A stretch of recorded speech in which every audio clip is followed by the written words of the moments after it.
Imagina la escena, es una mañana de junio, tranquila, año 793. Estás en la pequeña isla de Lindisfarne, en la costa de Inglaterra. Los monjes del monasterio están en sus rezos, como cualquier otro día. Llevan más de un siglo haciéndolo. Y de repente en el horizonte aparecen unas siluetas. Son extrañas, nunca vistas. Barcos largos, muy bajos, con unas proas que parecen cabezas de dragón. Para esos monjes tuvo que ser como ver aparecer naves de otro mundo. Y fue el fin de su mundo, literalmente. En cuestión de horas, el monasterio fue saqueado, quemado, y los monjes o asesinados o encadenados para venderlos como esclavos. ¡Qué brutalidad! La noticia recorrió la cristiandad como una onda de choque. El erudito alcuino de York, que estaba en la corte de Carlomagno, escribió una carta. ¿Qué decía? Decía algo como: «Nunca antes tal terror ha aparecido en Britania». Y esa fecha, ese ataque, marca para los historiadores el inicio de la era vikinga. Y también el inicio de un montón de mitos y clichés, ¿no? De hecho, si te parece, vamos a quitarnos de en medio el más famoso ya mismo. Adelante. Los cascos con cuernos. Los cascos con cuernos. No existieron. No, cero. Ni una sola prueba arqueológica. Son una pura invención del siglo XIX. Para las óperas de Wagner, ¿verdad? Para que los malos parecieran más salvajes en el escenario. Exacto, pura fantasía. Y eso, fíjate, nos lleva al verdadero núcleo de nuestra conversación de hoy. Porque sí, fueron guerreros temibles, pero es que fueron mucho más. Fueron comerciantes, exploradores, poetas, incluso legisladores. Vale, entonces la misión que nos marcamos en este análisis es ir más allá de ese estereotipo, verlos no solo como una fuerza destructora, sino quizá como, no sé, como una especie de catalizador que, aunque de una forma muy violenta, aceleró el cambio en toda Europa. Justo. Fueron una fuerza de la naturaleza. Y como toda fuerza de la naturaleza, para entenderla hay que ir al origen. Hay que viajar a su hogar, los fiordos, los bosques y el hielo de Escandinavia. Un lugar que siempre me ha parecido de una belleza imponente, pero durísima. Háblame de ese entorno, de cómo era vivir allí en el siglo VIII. Pues imagínate Noruega. Es una costa completamente desgarrada por fiordos, acantilados que se hunden directamente en un mar helado, montañas por todas partes. Tierra para cultivar, poquísima. Poquísima. Un lujo. Hoy en día es apenas un 3% del país. En aquella época, imagínate. Y a eso súmale los inviernos. Uf. 8 meses. Y en el norte, con semanas de oscuridad total, la noche polar. O sea, vivían literalmente al límite de la supervivencia. ¿Y cómo te las apañas en un sitio así? ¿De qué vivían? Pues con un ingenio increíble y una dependencia absoluta del mar. A ver, cultivaban algo de cebada, avena, centeno, en las pocas franjas de tierra que podían. Pero era una batalla constante. Y el ganado, me imagino que mantenerlo sería complicadísimo. Era el gran desafío del año. Tenían que almacenar forraje para todo el invierno, y muchas veces no llegaba. Era común tener que sacrificar a la mayoría de los animales en otoño, simplemente porque no podían alimentarlos hasta la primavera. Entonces su verdadera fuente de recursos era el mar. El mar era su despensa, su supermercado y su autopista, todo. Pescaban bacalao, arenque, que secaban o salaban para conservarlo y poder comer todo el invierno. Pero iban mucho más allá. ¿Así? Cazaban focas, morsas y hasta ballenas. Ballenas. Sí, de ellas sacaban de todo. Carne para comer, aceite para las lámparas que iluminaban esas noches eternas, y el marfil de las morsas, que eran producto de lujo carísimo en toda Europa. Lo vendían en los mercados de Oriente Medio. O sea que el mar no era una barrera para ellos. Al contrario, era su camino. Y esa mentalidad lo cambia absolutamente todo. Los diferenciaba por completo de los pueblos de la Europa continental, que veían el mar como un final, como un peligro. Entendido. Un entorno extremo que forja un carácter resiliente. Y la sociedad que nace de ahí, ¿cómo se organizaba? No me la imagino como una horda de iguales. Para nada. Era una sociedad muy jerarquizada, muy estratificada. En la cima de la pirámide estaban los jarls. Los jefes, los terratenientes ricos. Exacto, los que controlaban las tierras y los bartos. Luego, la gran mayoría de la población eran los carls. Eran los hombres libres, granjeros, artesanos, pescadores, el corazón de la sociedad nórdica. ¿Y en la base de todo? En la base, y esto es fundamental para entender su economía, estaban los thralls, los esclavos. Clave, sí, Su economía dependía de la esclavitud. totalmente. Y no era algo residual. Los trolls hacían todo el trabajo duro. No tenían ningún derecho. Eran considerados mercancía, ¿Y de dónde venían? principalmente de las incursiones. Eran irlandeses, ingleses, francos, eslavos.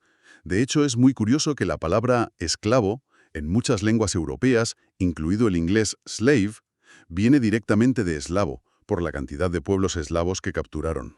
¡Qué fuerte! O sea que cuando pensamos en una incursión vikinga no solo iban a por oro y plata. Iban a por gente. Capturar personas para venderlas en los mercados de esclavos o para ponerlas a trabajar en tus propias granjas era un negocio tan rentable o más que el oro. Es la cara más oscura de su cultura, desde luego. Vale, pero aquí me surge una contradicción. Porque, por un lado, tenemos esta sociedad tan brutal basada en el saqueo y la esclavitud. Y por otro, he leído que tenían instituciones sorprendentemente democráticas. Allí está la gran paradoja que los define. Es fascinante. A pesar de esa brutalidad, los hombres libres, los carls, se reunían en asambleas al aire libre. Se llamaban things. ¿Y qué hacían allí? Pues de todo.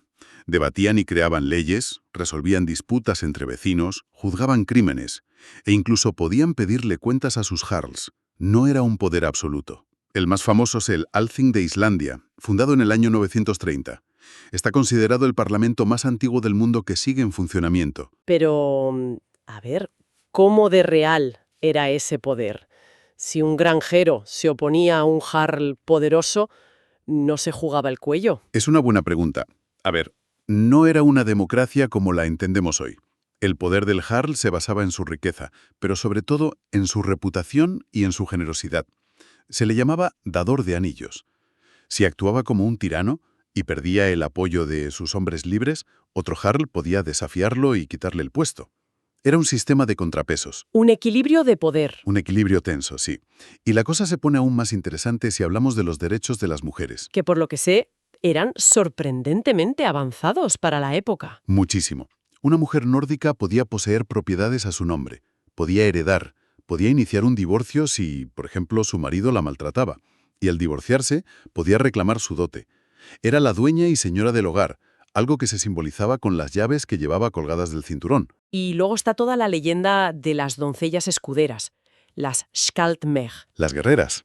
que durante siglos la mayoría de historiadores, sobre todo hombres, pensaron que era solo eso, un mito literario. Una fantasía. Hasta hace muy poco. Hasta 2017. Fue un bombazo. Se hizo un análisis de ADN a los restos de una tumba muy famosa en Birka, en Suecia. Era la tumba de un guerrero de altísimo rango enterrado con todo su ajuar. Espada, hacha, lanzas, 2 caballos. Un auténtico jefe militar. Y resultó que, Que el esqueleto era de una mujer. increíble, una mujer enterrada con los más altos honores militares. Exacto. Así que no era solo un mito. No sabemos si era común, probablemente no, pero demuestra que al menos algunas mujeres lucharon, lideraron y fueron reconocidas como grandes guerreras. Una sociedad llena de contradicciones, desde luego. Y esa voluntad para luchar y morir de esa forma, tanto hombres como mujeres, eso tiene que venir de un lugar muy profundo. De su visión del mundo, de su mitología. Sin ninguna duda. Su mitología era su sistema operativo. Era lo que daba sentido a todo. Para ellos, el universo era un fresno colosal, Yggdrasil, El árbol del mundo. que conectaba los 9 mundos. Estaba Asgard, el hogar de los dioses, Midgard, nuestro mundo, la Tierra Media. Jotunheim, la tierra de los gigantes, y así hasta 9. Y lo más importante de toda su cosmovisión, lo que definía su forma de vivir, era su concepto de la muerte. Aquí es donde entra el famoso Valhalla. Exacto. Pero cuidado, el Valhalla no era un paraíso para todos. A dónde ibas después de morir no dependía de si habías sido bueno o malo, dependía de cómo morías. O sea que la forma de morir era más importante que la forma de vivir. Infinitamente más importante. Si caías en combate con un arma en la mano, las valquirias podían elegirte para llevarte al Valhalla, el gran salón de Odín. ¿Y cómo era la vida allí? Pues, te levantabas, luchabas a muerte contra los otros guerreros todo el día. Al atardecer, tus heridas sanaban mágicamente. Resucitabas si habías muerto y celebrabas un banquete eterno con hidromiel y jabalí. Suena bien, pero ¿luchar cada día? Es que no era una fiesta sin más. Era un entrenamiento. Se estaban preparando para el Ragnarok. ¿La batalla del fin del mundo? La batalla final. Así que morir en combate no era un fracaso, era el objetivo. Era la máxima gloria. Vale, ¿y si morías de viejo en tu cama o de una enfermedad? Entonces ibas a Hel, o Helheim. Que no es el infierno cristiano. Para nada. No era un lugar de castigo. Era gris, brumoso, mediocre. Un lugar de olvido y deshonra. Para una cultura que valoraba la gloria y la reputación por encima de todo, ir a Hel era el peor destino imaginable. Esto creaba guerreros que buscaban activamente la muerte en el campo de batalla, una ventaja psicológica brutal frente a sus enemigos. Una ventaja psicológica brutal frente a sus enemigos. Hablemos un poco de los dioses que presidían todo esto. Tenemos tres figuras principales, ¿no? Odín, Thor y Loki. Eso es. Odín es el padre de todos. Es un dios complejo, a veces oscuro. Está obsesionado con la sabiduría y el conocimiento. ¿El que se arrancó un ojo? Se arrancó un ojo para poder beber del pozo de la sabiduría, y se colgó del propio Yggdrasil, atravesado por su propia lanza durante 9 días y 9 noches, para descubrir el secreto de las runas. Un dios bastante intenso. Que recorren el mundo y le cuentan todo lo que ven. Luego está Thor, mucho más directo. Thor es el campeón del pueblo, el dios del trueno, protector de la humanidad, fuerte, leal, con un apetito voraz y un martillo, Mjolnir, que siempre vuelve a su mano. Es más simple que su padre, pero es el héroe por excelencia. Hay una historia muy divertida de él, ¿no? La de que se viste de novia. Sí, un gigante le roba el martillo y pide como rescate a la diosa Freya. Thor, para recuperarlo, se disfraza de Freya, con su vestido de novia y todo, y Loki va con él como su dama de honor. Es una historia que muestra su lado más campechano. Y el tercero en discordia es Loki, el más ambiguo de todos. Loki es el embaucador, el dios del caos. No es ni bueno ni malo, es un agente del cambio. Es hermano de sangre de Odín, pero en el fondo es impredecible, envidioso y peligroso. Y sus acciones acaban desencadenando el desastre. Totalmente. Él orquesta la muerte del dios más querido, Baldur, el hijo de Odín, y eso es el principio del fin. Además, sus hijos son monstruos destinados a destruir a los dioses en el Ragnarok. El lobo gigante Fenrir, la serpiente del mundo Jormungandr y la propia diosa El. Y todos ellos son los protagonistas de ese apocalipsis, el Ragnarok, que como decías, era inevitable. Inevitable, sí, pero no definitivo. Y esto es crucial para entender su mentalidad. En el Ragnarok, Odín es devorado por Fenrir. Thor y la serpiente Jormungandr se matan mutuamente. Casi todos los dioses mueren. El mundo se hunde en el mar, envuelto en llamas. Parece un final bastante absoluto. Pero no lo es. Después del fuego y el agua, un mundo nuevo y verde emerge. Unos pocos dioses sobreviven, y 2 humanos que se habían escondido en el tronco de Yggdrasil salen para repoblar la tierra. O sea, es un ciclo. Es un ciclo de destrucción y renacimiento. La idea de que nada es permanente, ni siquiera los dioses, ni siquiera el mundo, moldeaba toda su existencia. De acuerdo. Tenemos el entorno, la sociedad y la mentalidad. Ahora, la pregunta del millón. ¿Qué hizo que de repente, a finales del siglo VIII, toda esta gente se lanzara al mar a saquear de una forma tan masiva y coordinada? Fue, como se suele decir, una tormenta perfecta. Varios factores coincidieron en el tiempo. El primero, la presión demográfica. La población en Escandinavia crecía, pero la tierra fértil, como hemos dicho, era muy escasa. ¿No había para todos? No. Y a esto se le suman las leyes de herencia. Normalmente, el hijo mayor lo heredaba todo. La granja, el título, todo. ¿Y qué pasaba con los demás hermanos, los hijos menores? Se quedaban sin nada, sin tierras, sin futuro en casa. Su única salida era buscarse la vida, buscar fortuna por su cuenta. Ir de vikingo era una expresión, era un verbo para ellos. Significaba lanzarse al mar en busca de riqueza y, sobre todo, de reputación. Vale, esa es la motivación, pero necesitaban los medios. Y los tenían. Aquí entran los otros factores. Primero, un posible cambio climático, el llamado período cálido medieval.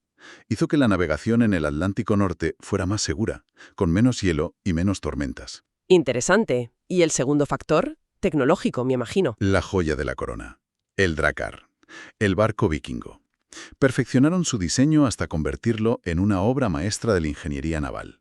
¿Qué lo hacía tan especial? Varias cosas. Su construcción, en tingladillo, hacía que el casco fuera increíblemente flexible y resistente a las olas del Atlántico.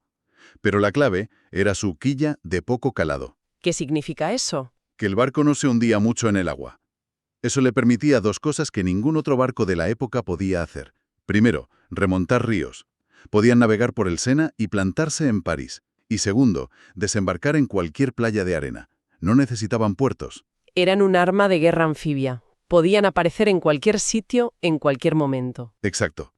Y el tercer factor, y quizá el más importante, era lo que encontraban al otro lado del mar. La oportunidad. La oportunidad de oro, literalmente.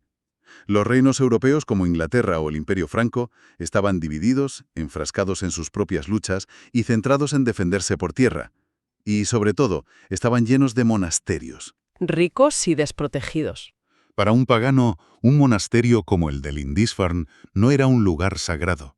Era un almacén lleno de oro, plata, copas, libros valiosos.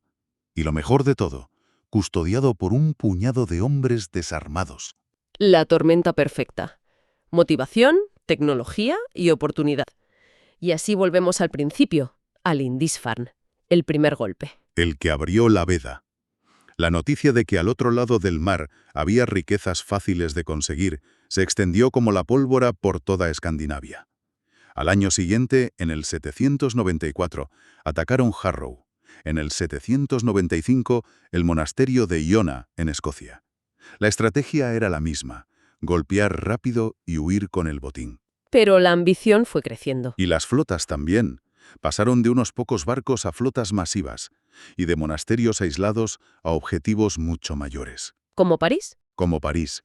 En el año 845, una flota de 120 barcos, liderada por el legendario Ragnar, remontó el Sena y asedió la ciudad. Y el rey franco, Carlos el Calvo, incapaz de derrotarlos militarmente, cometió un error garrafal. ¿Les pagó? Les pagó una fortuna. 7.000 libras de plata para que se marcharan. ¿Les pagó? ¿En serio nadie se dio cuenta de que eso era una idea terrible? Era como decirles, volved cuando queráis más. Creó el precedente del Danegeld, el oro de los daneses. Les demostró dos cosas, que el chantaje a gran escala funcionaba y que los reinos continentales eran inmensamente ricos. Solo sirvió para atraer a más y más saqueadores. Y al mismo tiempo empezaron a cambiar de táctica, ¿no? Ya no solo saqueaban, empezaron a quedarse. Eso es, especialmente en lugares como Irlanda. Empezaron a establecer bases fortificadas para pasar el invierno, los Longforts. Y una de esas bases, fundada en el 841, se convertiría en la ciudad de Dublín. O sea que Dublín es una fundación vikinga. No lo sabía. Pero este cambio de estrategia, de saquear a colonizar, llega a su punto culminante en Inglaterra. En el otoño del 865. En ese momento todo cambió. Ya no era una flota de saqueo, una fuerza masiva que las crónicas anglosajonas llaman el Gran Ejército Pagano, desembarcó en la costa este de Inglaterra. Y su objetivo ya no era el botín. Era la tierra, era la conquista, era una invasión en toda regla. Un ejército. ¿Tenemos alguna idea de cuántos eran? ¿De dónde salió de repente una fuerza tan grande? Las cifras exactas son imposibles de saber, pero hablamos de miles de guerreros, una fuerza como nunca se había visto. La leyenda dice que estaba liderado por los hijos del famoso Ragnar Lothbrok, Ivar el Deshuesado, Halfdan, Uva. Que supuestamente venían a vengar la muerte de su padre, a quien un rey inglés había arrojado a un pozo de serpientes. Sea verdad o no, actuaron con una eficacia temible. Implacable. Fue una campaña relámpago que arrasó Inglaterra. En el 867 tomaron la ciudad de York y el reino de Northumbria se desintegró. En 869 le tocó el turno a Anglia Oriental. Su rey Edmundo fue capturado, atado a un árbol y acribillado a flechazos. Y en 874 cayó Mercia, el reino más grande y poderoso del centro de Inglaterra. En menos de una década. En menos de una década, 3 de los 4 grandes reinos anglosajones habían sido aniquilados, borrados del mapa. ¡Qué barbaridad! ¿Qué quedaba entonces? ¿Quién podía hacerles frente? A finales de la década de 870, solo un reino resistía, acorralado en el suroeste de la isla, el reino de Wessex. Y al frente, como su última esperanza, había un joven rey que había visto caer a sus hermanos mayores, un hombre culto y piadoso llamado Alfredo. Y el gran ejército se dirigía directamente hacia él. El destino de lo que hoy conocemos como Inglaterra pendía de un hilo. Totalmente. Una única batalla podía decidirlo todo. Y ahí, si te parece, lo vamos a dejar por ahora. Vaya momento para hacer una pausa. Hemos cubierto casi un siglo, desde una incursión puntual en una isla remota hasta la conquista de casi todo un país. Para el año 900, los nórdicos ya no son solo piratas. Están asentados en Inglaterra e Irlanda, han colonizado Islandia y sus barcos aterrorizan las costas desde Sevilla hasta el Báltico. Y eso es solo lo que pasaba en el oeste, porque al mismo tiempo otros grupos de escandinavos, los que llamamos los Rus, estaban penetrando en lo que hoy es Rusia, creando rutas comerciales por los ríos que llegaban hasta el Mar Negro y hasta Constantinopla. Su mayor arma no era el hacha, era su increíble capacidad de adaptación. Y esa adaptación es justo lo que exploraremos en nuestra segunda parte. La lucha desesperada de Alfredo el Grande contra el Gran Ejército, el sorprendente e increíble viaje que les llevó hasta América 500 años antes que Colón, y cómo estos saqueadores paganos acabaron creando reinos cristianos duraderos. Pero para cerrar hoy, me gustaría volver a esa idea del principio. Es muy fácil ver a los vikingos solo como una fuerza destructiva, bárbaros que solo trajeron fuego y muerte. Pero quizás sea más útil verlos como un catalizador. No solo destruyeron el viejo orden, su impacto obligó a Europa a reorganizarse, a crear nuevas defensas, a forjar nuevas identidades nacionales. Su verdadero legado, más allá del terror, es cómo su energía brutal y dinámica ayudó a forjar un mundo nuevo.